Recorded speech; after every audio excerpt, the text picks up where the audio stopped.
हम करेंगे हर मजलूम की हिमायत। बिस्मिल्लाहिर्रहमानिर्रहीम। अस्सलाम वालेकुम। मैं हूं हुरैन फातिमा और आप देख रहे हैं हिमायती न्यूज HD चैनल। नजर डालते हैं आज की अहम खबरों पर। कोट गुलाम मोहम्मद 6 किनाल निकालने और ग्रीन कारपोरेट फार्मिंग के खिलाफ अवामी तहरीक की रैली।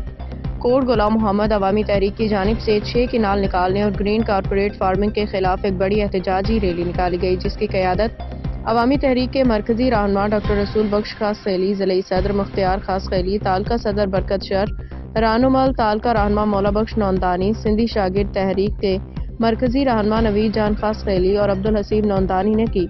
रैली के शुरका ने सख्त नारेबाजी करते हुए 6 किनाल मंसूबे को मुस्तरद कर दिया। इस मौका पर डॉक्टर रसूल बख्श खास खैली, मुख्तियार खास खैली, बरकत शर, मौला बख्श नौंदानी और दीगर रहनुमाओं ने खिताब करते हुए कहा कि 6 किनाल किसी भी सूरत कबूल नहीं किया जाएगा। अगर ये किनाल बने तो सिंध की ज़मीनें बंजर हो जाएंगी, जो सिंध की ज़राअत पे मबनी कारोबार को तबाह कर देगा। रहनुमाओं ने कहा कि ग्रीन कारपोरेट फार्मिंग के नाम पे सिंध के अवाम के साथ बड़ी नाइंसाफ़ी की जा रही है। उन्होंने मजीद कहा कि सिंध के तालीमी इदारों को तबाह करने के लिए भी मुख्तलिफ साजिशें की गई, जिसका मकसद सिंध के लोगों को पसमानदा रखना है। अवामी तहरीक के रहनुमाओं ने खबरदार किया कि सिंध के अवाम अब बेदार हो चुके हैं और किसी भी सूरत में ये किनाल बनाने नहीं देंगे। हुक्मरानों को ये वाज़ेह पैगाम दिया गया कि सिंध की ज़मीनों और तालीम पे किसी किस्म की ज़्यादती बर्दाश्त नहीं की जाएगी। रैली में बड़ी तादाद में अवाम ने शिरकत की, जो सिंध के हकूक़ के तहफ़्फ़ुज़ के लिए मुत्तहिद और पुरअज़्म नजर आए। अहमद दीन हिमायती की रिपोर्ट। डॉक्टर रसूल बख्श खास खैली साहब, सिंधी आरी तारीख जा ज़िले मीरपुर खास जो सदर कामरेड शगन, तालके कोट गुलाम जो सदर बरकत शर साहब, अवामी तारीख जा दोस्तों, समाजी अगवान साईं खीमचंद लोहाना साहब ऐं ॿिया शरीक साथियों, जीअं सिंध, जीअं फ़िक्र रसूल बख्श पली जो, जीअं पंहिंजी अकबर जदोजहद,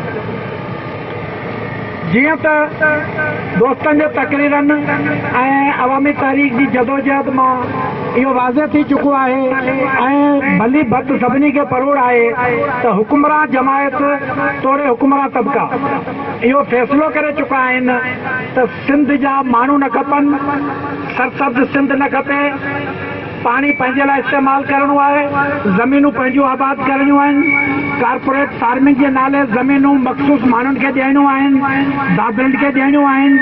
हीउ जेको सिंध जो शऊर छाकाणि जो जॾहिं बि उन्हनि खे आमराना फ़ैसिला करण जूं कोशिशूं कयूं आहिनि, तॾहिं सॼे पाकिस्तान मंझां अवां 1947 जी तारीख़ खां वठी ॾिसो, पोइ उनमें कालाबाग डैम हुजे, ॿिया कैनाल हुजनि, वन यूनिट हुजे, जमहूरियत हुजे, वकीलनि जी आज़ादी हुजे, अदलिया जी आज़ादी हुजे, उनमां जेको वधि में वधि किरदारु अदा कयो आहे उहो सिंध किरदारु अदा कयो आहे, सिंध जे शऊर किरदारु अदा कयो आहे, फ़िक्र रसूल बख्श पली जे किरदारु अदा कयो आहे, सिंध जे माण्हुनि किरदारु अदा कयो आहे। उनजे करे हुकुमरान तबिका ऐं हुननि जा पठू इहो फ़ैसिलो करे चुका आहिनि त हाणे सिंध जे शऊर खे दॿाइणो आहे, सिंध जी साञा खे दॿाइणो आहे, सिंध जा जेके अॻिते वधियल माण्हू आहिनि उनखे दॿाइणो आहे।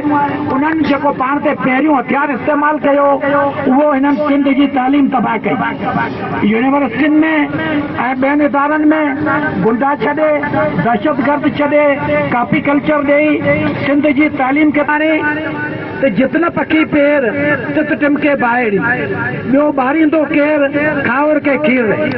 फ़िक्र रसूल बख्श पली जो अॼु तव्हांजे अॻियां निकितो आहे।